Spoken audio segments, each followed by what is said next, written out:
Now we have a whole class of herbs called sedatives. And Dr. Miller, with your traveling around, do you ever have the need to take a sedative herb to get to sleep? I can sleep standing up. I don't have any problem with sleeping normally. But if I do, there are some herbs that are quite nice. And if I have a patient that needs something to help them to sleep, there are some very common herbs. Probably one of the most common herbs that we have in the world is an herb called hops. The reason why it's so common is it's one of the bases of making beer. And interestingly enough, that is the hops in the beer that is really the more dangerous part over the alcohol part, because people who drink a lot of beer get drowsy. It's an herbal reaction from the hops.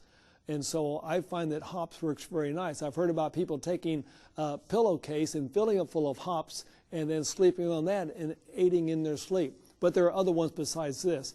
Now, one that you know when someone's taking it, it's called valerian.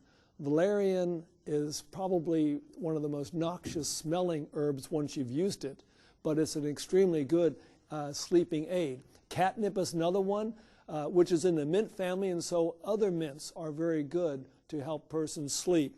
And then there's St. John's wort,